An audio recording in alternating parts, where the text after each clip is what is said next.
Okay, training evaluation. Okay, so we have two competing methods for evaluating the effectiveness of training. The first one was introduced by Kirkpatrick, and it's called Kirkpatrick's Taxonomy. And Kirkpatrick's taxonomy says that first there's reaction criteria. How did the trainee actually react to the process of training? Do they feel like they had a positive experience, a negative experience, that kind of thing? Then there's the learning criteria. How much did they actually learn? Reaction criteria is probably going to be assessed through, some kind of attitudinal scale. How you've probably had these experiences. Well, you definitely have at the end of a class where you get to give your reaction to the class in the form of a teacher evaluation. But you might have had that at work too, where you've had some kind of training and then they want to hear how it went. Whenever I take my students over to the library to get trained in how to search EBSCOhost and stuff like that, they're always given a reaction criteria test. They want to know how that librarian is doing at her job. You know what I mean? So these are training sessions where you, being a student is being trained, going to the library and learning how to use their systems is being trained, and then you may have been trained at work. So a lot of times these are Likert type, scales where it's on a scale of 1 to 5. What did you think? That kind of thing. Learning criteria, on the other hand, might be assessed through quizzes. It might be assessed through an on-the-job test. It might be assessed through, at the very end of training, they might give you sort of a live experience with the concepts that you've been learning, and you're supposed to do the behaviors that are appropriate. So they may have like an objective criteria for measuring learning.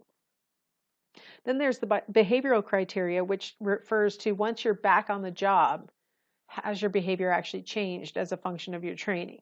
So this may be assessed by your supervisor. It might be a self-evaluation, but we're looking for, it might be objective, like are you actually producing more widgets on the factory line? Are you having fewer complaints lodged against you by the customer service line or whatever? So we're looking for changes. And then the last thing on Kirkpatrick's taxonomy is the results criteria, which is whether in the long run is putting employees through this training worth it to the company? Is it ultimately a value? The expense, the time away from the job, and those things that are invested in training, does it actually produce better behavior and a better bottom line for the company in the long run? Now, in Kirkpatrick's taxonomy, the correlations among these four things range from about 0.6 to about 0.63. So those are decent correlations, right? And so they seem to be pretty correlated with each other. So, trainees' attitudes are correlated well with how much they actually learn, which is correlated well with how much their behavior changes on the job, which is correlated well with, how valuable it is to the company. So it seems like a good way to evaluate training. Of course, I'm saying that because, we have a competing method. Gallagher and colleagues developed what's called the Augmented Framework method, and it was a reaction to Kirkpatrick's taxonomy. So there's basically the same concept, but changed.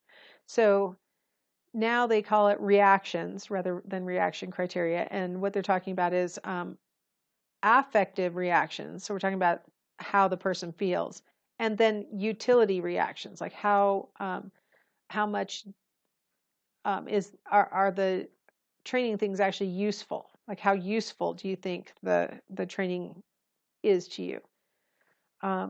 Under learning, it's broken down into the 3 types. So just instead of just how much is learned, it's measured by immediate learning. So we could maybe give you a test at the end of training. Knowledge retention, so we might ask you weeks later to take the same test again or something like that. And then finally, the behavior/skill demonstration is another type of learning. So there's 3 types of learning. Not all trainings are appropriate for all 3 types of these training learning assessments. You might do an immediate skills demonstration and then a retention of the skills demonstration later.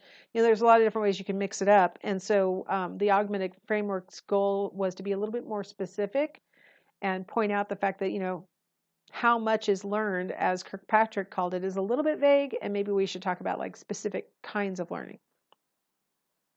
And the behavioral criteria is referring to basically on-the-job trainings, but pointed out that this is called transfer criteria, right? We talked about positive transfer earlier. Positive transfer would meet the behavioral criteria. So it's basically the same thing. The thing about the augmented framework is that the correlations among these things are actually like half on average the size of the correlations among Kirkpatrick's taxonomy.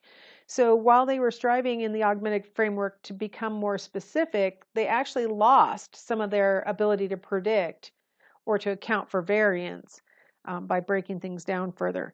So some people think it's worth it, to have 3 types of learning, and these things can be really important.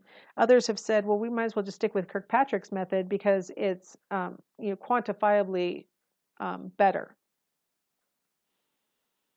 Okay, now evaluation designs. Okay, so if we want to figure out how well the training went or how well it worked, the most viable technique is to go quasi-experimental. That's the easiest, least expensive, most doable method. So I have a couple of examples of quasi-experimental techniques. In the pre-post design, you're going to measure the criteria before the training and then again after the training. And any changes between those 2 scores are going to be attributed to the training, right?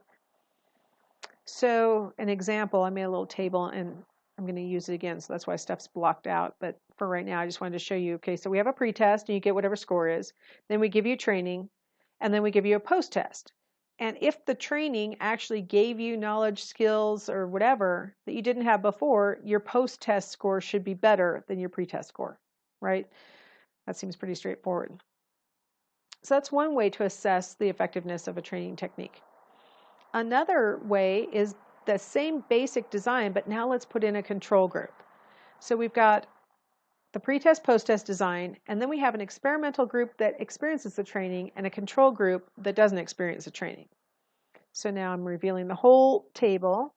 And so now you see the 2 new rows labeled experimental and control. So you've got the experimental group who actually gets the training. And then you have the control group whose job is just to take the pre-test and the post-test.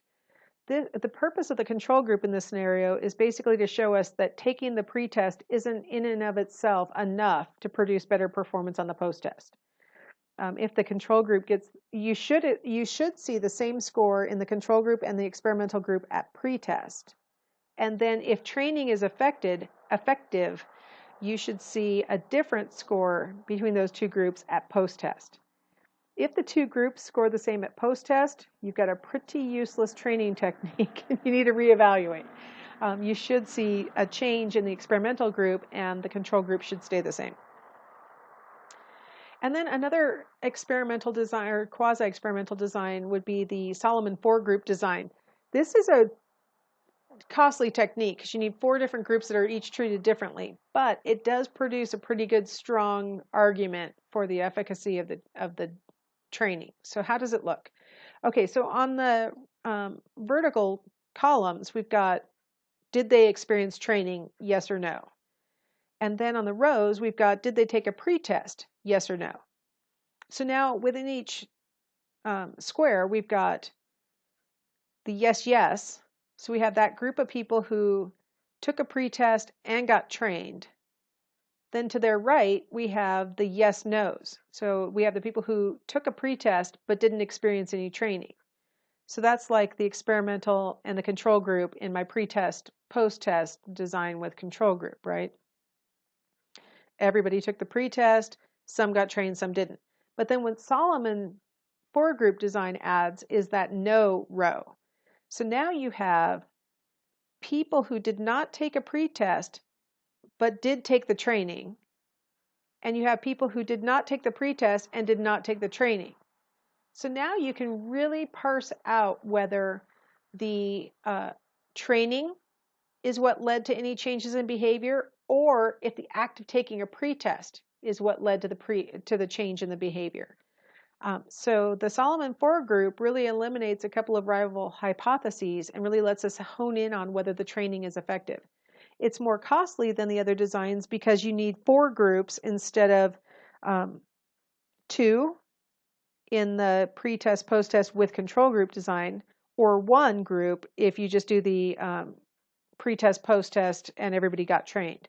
So you go from 1 group to 2 groups to 4 groups. And so, of course, it's going to take more participants to do the Solomon 4 group, and that's why it's more costly. All right. Let's go ahead and stop here, and then I will wrap up this chapter with diversity issues.